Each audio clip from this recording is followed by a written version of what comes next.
Welcome back to the Sports Source. This segment brought to you by Southeast Termite and Pest Control. They are Tennessee's biggest locally owned pest control company and best pest control company too. While other companies in East Tennessee have sold out, Southeast Termite and Pest Control, they've remained a family-owned operation since it opened way back in 1971. It's 50 years in operation for Southeast Termite and Pest Control. They're the folks I use at my home. Can't recommend them highly enough. Give them a shout. Southeast Termite and Pest Control, southeasttermite.com.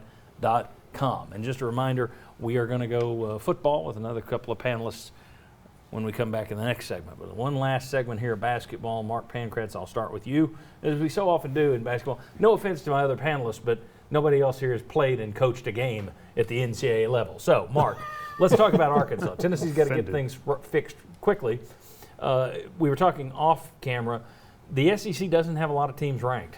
So in terms of the numbers and the net rankings and all the computer rankings, you got to beat these teams because they aren't really highly thought of in terms of good wins by a committee in terms of numbers.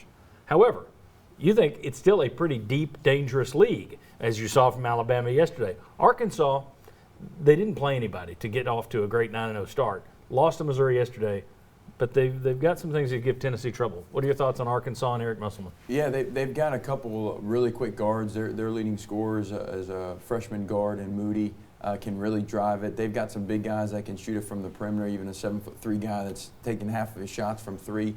They're a feisty team. They're an aggressive team. They're actually one of the best offensive teams, best rebounding teams in the league, one of the best defensive teams.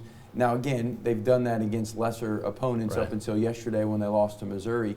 But Eric Musselman's known for different looks offensively, will throw different defenses at you, may try some zone. If you remember early in the year, Tennessee struggled against some zone at times. We were missing that perimeter 15-foot jump shot. So I wouldn't be surprised if they do that again.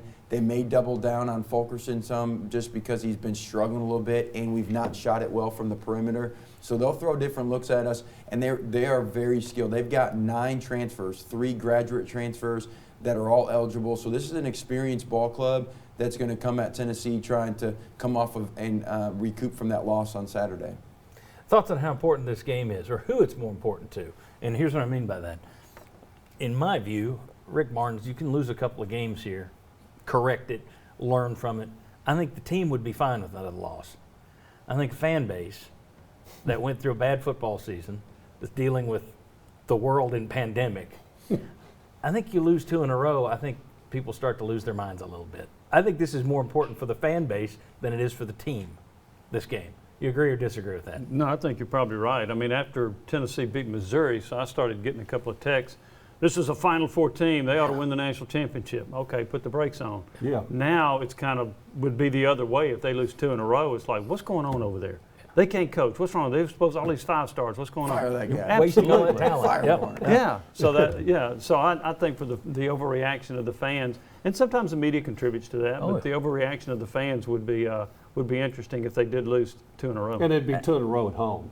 And, you know, that's what you really don't want to have happen because Mark's right. I mean, it's tough. It's going to be tough to go on the road some of these places and win.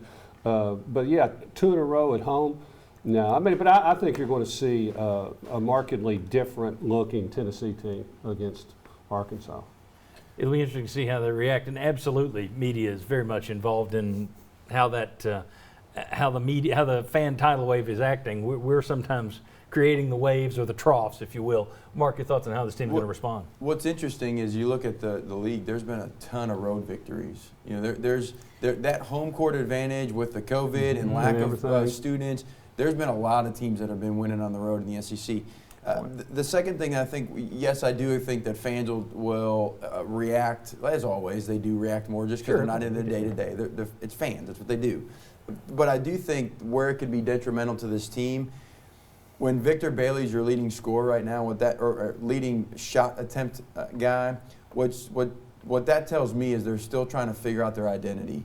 Who are they playing through? Are they playing inside out? Or are they playing with their guards? And so if you lose another one, all of a sudden that starts putting doubt in players' minds as they're trying to figure out what that identity is. My hope for this game is that they come out and say, look, man, we're playing inside out, Fulkerson, Pons. We're playing through you. We're going to attack. We're going to first 5 possessions. And if we do that, you start recreating what your identity is, and I think we'll come out with a win. Yeah, I mean, you're hoping it's a bad night. Pond's got into foul trouble. You learn your lesson. You move back from it. And talk about Yes. the up and downs. Tennessee saw how Missouri looked when Tennessee went there and dominated, right? And then Missouri goes to Arkansas and wins by 13. Yeah. I mean, that was a real surprise to me. I didn't see that one coming. All right, gentlemen, I appreciate it. Chuck, Mark, we will see you here next week, I'm sure. Well, you next week. You maybe. I don't know. Probably about a month from You're now. you're on double secret probation. We'll see. When we come back, we'll bring in Josh Ward and David Evan. We're going to start talking about the Jeremy Pruitt situation. What's the latest on the investigation? What about the guys that are leading the investigation or have been brought in to help with it? Does that tell us anything about where the thing could end? Come on back on the Sports Source.